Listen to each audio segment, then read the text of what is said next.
कभी कुछ नोटिस किया है? इंटरनेट पर आजकल कुछ तो अजीब हो रहा है। ऐसा लगता है मानो हर कोई बस चिल्ला रहा है। हर कोई जोर से बोल रहा है, हर कोई गुस्से में है और हर कोई बस लड़ रहा है।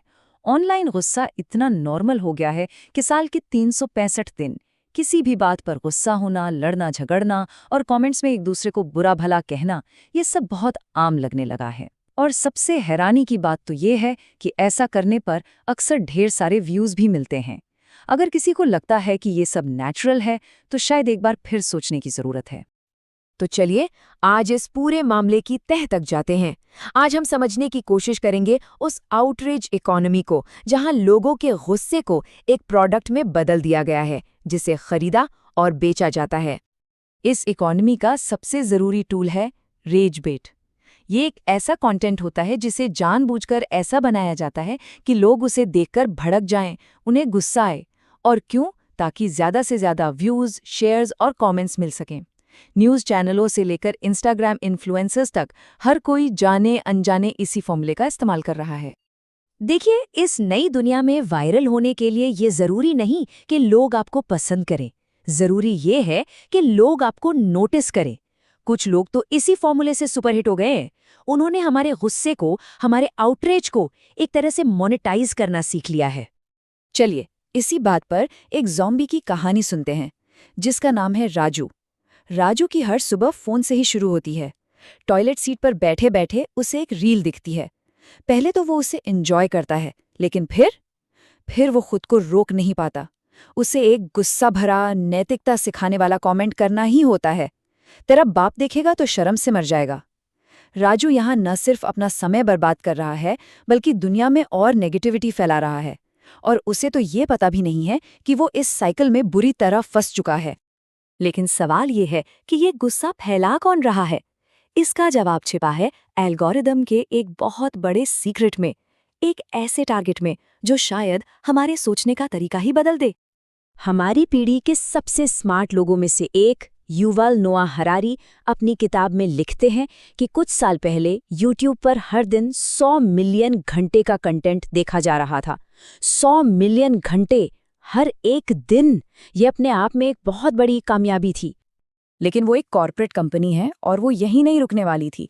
कंपनी ने एक बहुत ही बड़ा, एक बहुत एम्बिशियस टारगेट रखा। 100 मिलियन से सीधे 1 बिलियन वॉच आवर्स हर दिन, यानी कि 10 गुना ज्यादा।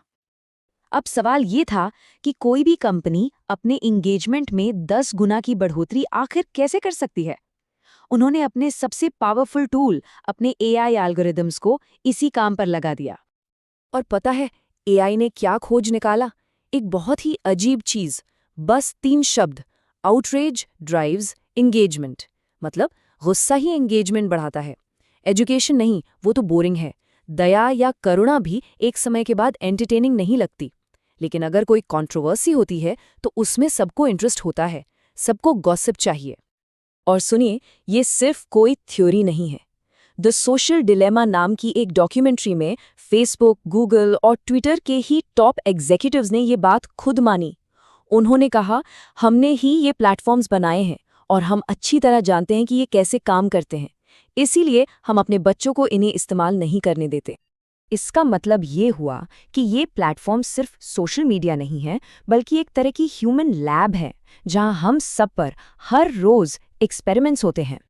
जनवरी 2012 में फेसबुक ने 6 लाख से भी ज्यादा लोगों की न्यूज़ फीड को जानबूझकर मैनिपुलेट किया।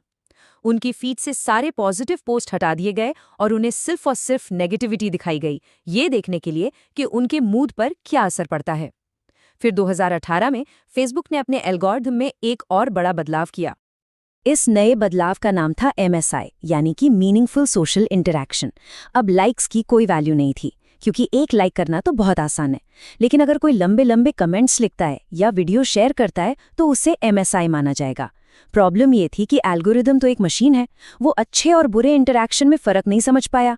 अगर कोई कुछ गलत बात बोल रहा है और लोग कमेंट्स में उसका विरोध कर रहे हैं तो उसे भी MSI ही गिना गया। इसका मतलब गलत और भड़काऊ चीज़ें बोलने के लिए लोगों को रिवॉर्ड मिलने लगा। लेकिन एल्गोरिदम तो एक तरफ है, असली सवाल तो ये भी है कि हम इंसान, हम ऑनलाइन इतने जहरीले, इतने विशिष्ट क्यों बन जाते हैं। एक बहुत पुरानी कहावत है, अगर किसी इंसान का असली चेहरा देखना है तो उसे एक मास्क दे दो। और इंटरनेट ने हम सबको एक मास्क दे दिया है, एनोनिमिटी का मास्क, यानी गुमनामी का नकाब।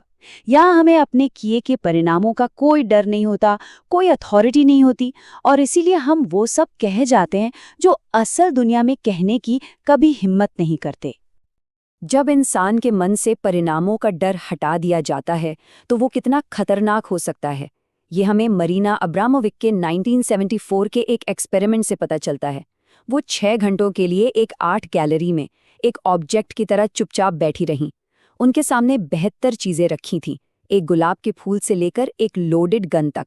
ऑडियंस से कहा गया कि वो उनके साथ जो चाहें कर सकते हैं, इसका कोई परिणाम नहीं होगा।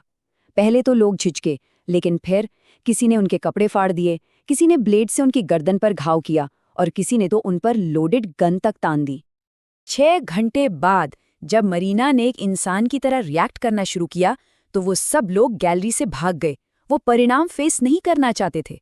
साइकोलॉजी में इसे ऑनलाइन डिसइनिबिशन इफेक्ट कहते हैं। ये एक ऐसी मानसिक स्थिति है जहां लोग ऑनलाइन खुद को ज्यादा फ्री महसूस करते हैं, क्योंकि उन्हें लगता है कि उनकी पहचान छिपी हुई है और उनके एक्शन का कोई तुरंत परिणाम नहीं होने वाला। तो क्या हम हमेशा के लिए इस साइकिल में फंसे रहेंगे? नहीं, ऐसा नहीं है। इससे बाहर निकलने का एक रास्ता है, अपने दिमाग पर फिर से कंट्रोल पाने का एक तरीका है। सिलिकॉन वैली के एक पायनियर हैं, जेरॉन लीनियर। वो कहते हैं कि सोशल मीडिया एक स्लॉट मशीन की तरह है। जैसे लोग वेगास के कसीनो में इस उम्मीद में पैसे डालते रहते हैं कि शायद जैकपॉट लग जाए, लेकिन असल में जीत हमेशा कसीनो की ही होती है। ठीक वैसे ही सोशल मीडिया पर हम अपना समय और अटेंशन इन्वेस्ट करते हैं, लेकिन फायदा हमेशा प्लेटफॉर्म का ही होता है। The house always wins. तो हम क्या कर सकते हैं? एक एनर्जी ऑडिट करके देखिए। कोई भी एक्टिविटी या तो हमें एनर्जी देती है या हमसे एनर्जी छीन लेती है। अगली बार जब कोई ऐप इस्तेमाल करें तो उसके बाद एक पल रुककर ध्यान दें कि कैसा महसूस हो रहा है। क्या वो ऐप एनर्जी दे रहा है या पूरी एनर्जी चूस रहा है? क्या एक अच्छा महसूस करने वाला हार्मोन रिलीज हो रहा है या सिर्फ एक छोटा सा पल भर का डोपामीन हिट? जो ऐप्स एनर्जाइज करें उन्हें रखिए और जो ऐप्स एनर्जी छीन रहे हैं उन्हें डिलीट कर दीजिए। इस बात को समझने के लिए चलिए एक कहानी सुनते हैं। 1983 की बात है। कोल्ड वॉर अपने चरम पर था।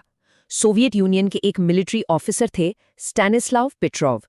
एक रात उनके सिस्टम ने अचानक अलर्ट दिया कि अमेरिका ने न्यूक्लियर मिसाइल लॉन्च कर दी है।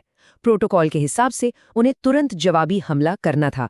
अगर पेट्रोव ने बिना सोचे समझे गुस्से में आकर एक बटन दबा दिया होता तो शायद आज ये दुनिया ही नहीं होती। लेकिन पेट्रोव ने शांति और लॉजिक से काम लिया। उन्हें लगा कि शायद ये सिस्टम की कोई गलती है, और वो बिल्कुल सही थे। वो एक फॉल्स अलार्म था। एक अकेले इंसान की शांत सोच ने दुनिया को एक एल्गोरिदम की गलती से होने वाली भयानक न्यूक्लियर तबाही से बचा लिया। जरा सोचिए, अगर उस जमाने में आज जैसे न्यूज़ चैनल्स या ट्विटर होता तो शायद पेट्रोव भी उस आउटरेज में बहकर कोई गलत फैसला ले लेते। तो अगली बार जब कोई सोशल मीडिया स्क्रॉल करे तो बस ये याद रखना चाहिए कि ये कंपनियां चाहती हैं कि वो एक ज़ॉम्बी की तरह घंटों तक बस स्क्रॉल करता रहे। तो सवाल बस इतना सा है, कौन सा ऐप डिलीट किया जाएगा इससे पहले कि वो ऐप मन की शांति को ही डिलीट कर दे।